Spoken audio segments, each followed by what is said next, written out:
एवं इस वीडियो में हम आरोह गद्य खंड का जो है पाठ 12 जैनेन्द्र कुमार का बाजार दर्शन पाठ का सार पढ़ेंगे। देखिए, सबसे पहले हम देखते हैं जैनेन्द्र कुमार का जन्म 1905 ईस्वी में उत्तर प्रदेश के अलीगढ़ शहर में हुआ था।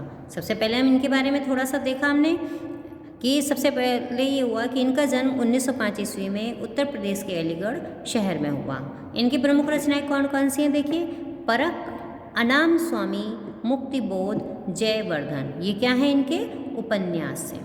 फिर इनकी एक रात, दो चिड़िया, फांसी, नीलम देश की राजकन्या, ये है इनकी कहानी।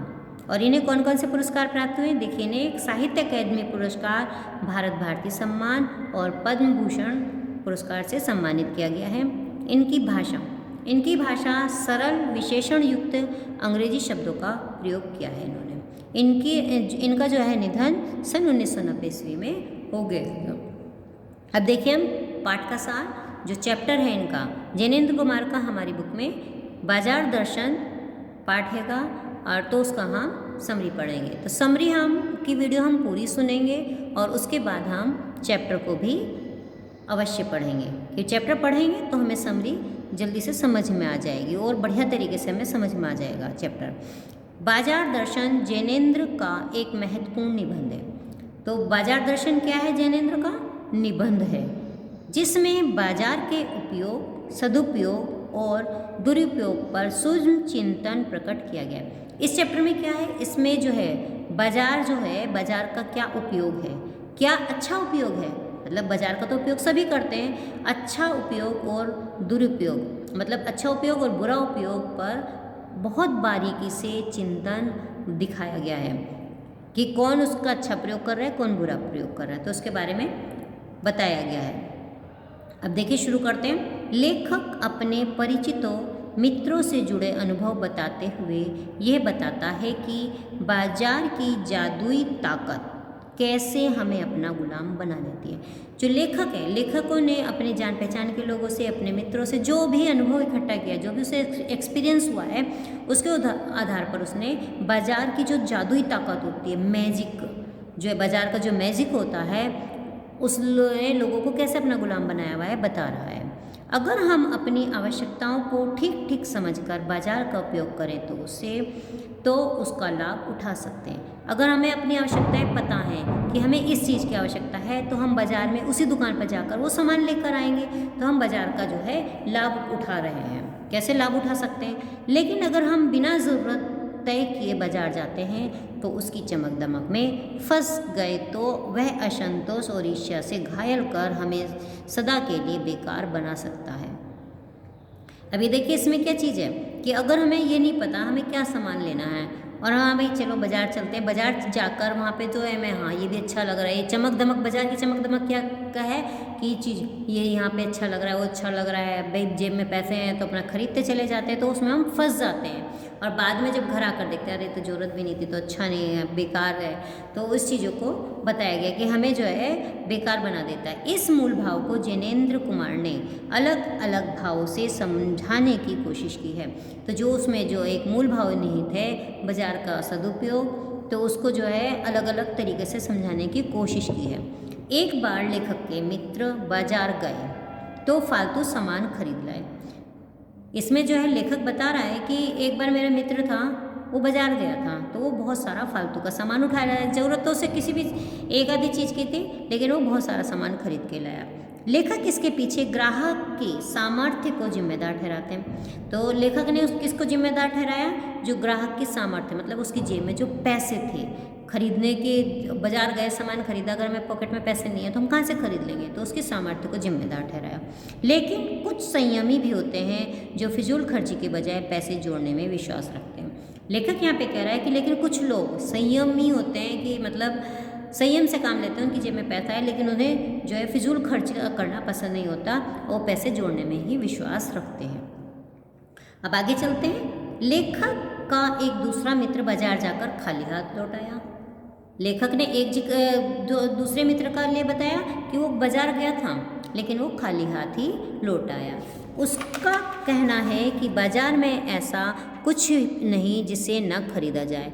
उसने क्या दिया कि बताया कि बाजार में ऐसा कुछ नहीं है जिसे ना खरीदा जाए, तो इसलिए मैं सब कुछ छोड़ा, इसीलिए वो कुछ भी नहीं लाया। अब इसमें लेखक ने अपने दो मित्रों का वर्णन किया है इस चैप्टर में। एक मित्र कौन सा, जो कि बाजार गया, बहुत सारा सामान उठा लाया, फालतू का सामान भी उठा लाया, और एक दूसरा मित्र ऐसा था जो बाजार गया और कुछ भी नहीं खरीद कर लाया।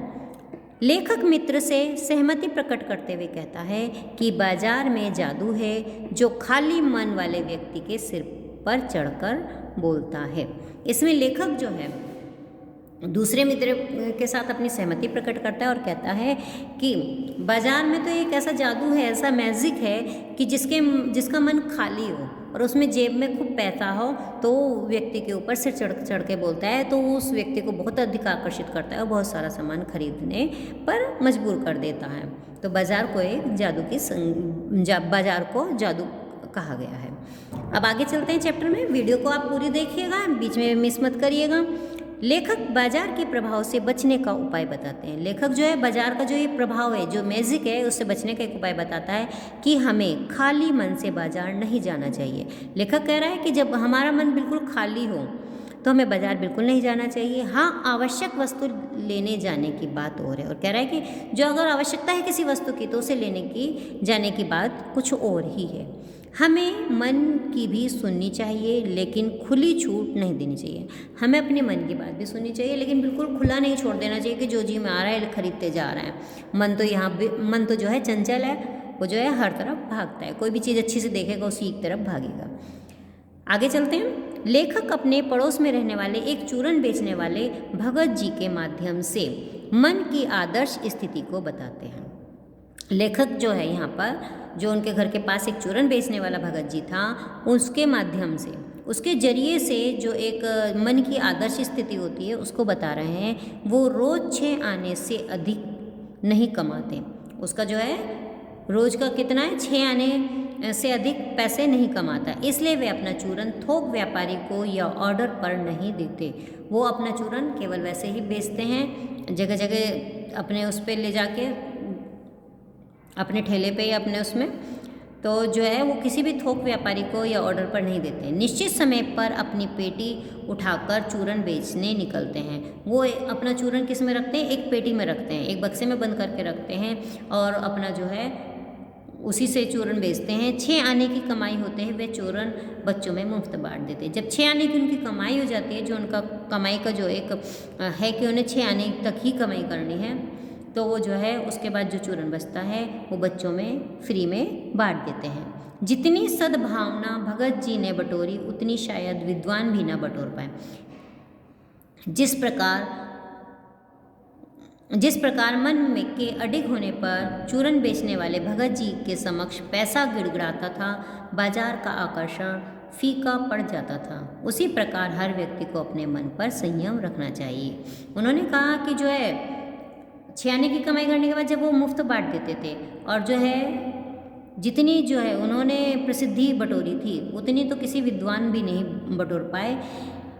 उनका मन जो है एक जगह ठहरा हुआ था, कि अडिग था, कि मन में जो एक भाव था वही भाव रहा। वो उनके सामने तो जो है पैसा गिड़गिड़ाता था। लोग जो है व्यापारी थे, वो जो है थोक व्यापारी थे, वो भी कहते थे कि जो है आप हमें अपना चूरन बनाकर दिया करो, हम बेचेंगे तो इतना अधिक पैसा मिल जाएगा। लेकिन वो सब, और उनके लिए जो है बाजार का जो आकर्षण था वो भी फीका था। वो जहाँ से सामान लाते थे वहीं जाकर वहीं से सामान लेकर आते थे। तो अब आगे चलते हैं। आगे, पैसे की व्यंग शक्ति बड़ी प्रचंड होती है। जो पैसा जो है उसमें बहुत अधिक शक्ति होती है। पैसा जो है दूसरों को ललचाता है। दूसरों की मोटर कार देखकर हम अपने भाग्य को कोसने लग जाते हैं। कहा है ना कि दूसरों के पास अगर मोटर गाड़ी है तो उसे लेके हाय हमारी किस्मत में तो ये नहीं है, तो अपने भाग्य को जो है कोसने लग जाते हैं। एक और बूढ़े चूरन बेचने वाले पर व्यंग शक्ति असरहीन है। तो ये कोई भी शक्ति उस पर, बूढ़े पर, चूरन बेचने वाले जो भगत जी थे उन पर कोई भी असर नहीं करती। उन्हें कोई भी लोभ नहीं आता, मतलब ना ही किसी से नफरत करते हैं, ना किसी से ईर्ष्या करते हैं। उसके पास ये सामान है तो मेरे पास भी होना चाहिए, तो कोई भी बात उन पर असर नहीं करती। बाजार की चकाचौंध उन्हें मजबूर नहीं करती। वे प्रसन्नतापूर्वक बाजार को आशीर्वाद देते हुए अपने काम की वस्तु खरीदने पंसारी की दुकान पर पहुंचते हैं। उन्हें जो है बाज़ार में जगह जगह खूब बढ़िया बढ़िया तरीके से सामान रखा होता है, कहीं कोई भी चीज़ दुकान उन्हें नहीं लुभाती, वो तो सीधे जो है पंसारी की दुकान पर पहुंचकर अपना सामान खरीदते हैं। बाजार की सार्थकता इसी में है। लेखक कह रहे हैं कि बाजार की सार्थकता इसी में है कि हम कोई चीज़ निश्चित करें कि हमें ये सामान लेना है और यहाँ से ख़रीदना है, तो हम सीधे वहाँ जाकर वहाँ से अपना सामान खरीद लाएं, तो यही बाजार की सार्थकता है कि हम वस्तु की आवश्यकता की वस्तु खरीदें। बाजार की सार्थकता किस में है कि हमें जो सामान की आवश्यकता है हम वही वस्तु जो है बाजार से खरीद कर लाएं। खरीदारी की शक्ति ही बाजार का बाजारूपन बढ़ाती है। खरीदारी की शक्ति मतलब पैसा और खाली मन होना जो है हमें बाजारूपन बढ़ाती है, छल कपट को बढ़ाती है। ऐसे में बाजार और ग्राहक के रिश्ते नहीं रह पाते। ऐसे में जो है बाजार और ग्राहक का जो रिश्ता होता है वो नहीं रह पाता, बल्कि एक दूसरे के शोषण पर उतारू हो जाते हैं, बल्कि एक दूसरे का शोषण करने लगते हैं। कोई चीज़ कहीं इस रेट की मिलती है, कहीं दूसरे रेट की मिलती है, तो वो महंगी भी हमें मिल जाती है। ऐसे बाजारू व्यवस्था शास्त्र ही मानवता विरोधी है। ऐसा जो बाजारू व्यवस्था है वो जो है मानवता के विरोधी है। अब देखिए आपको चैप्टर की समरी बता दी गई है। अब इसके बाद आप चैप्टर की रीडिंग करेंगे, आपको चैप्टर अच्छे तरीके से समझ में आ जाएगा।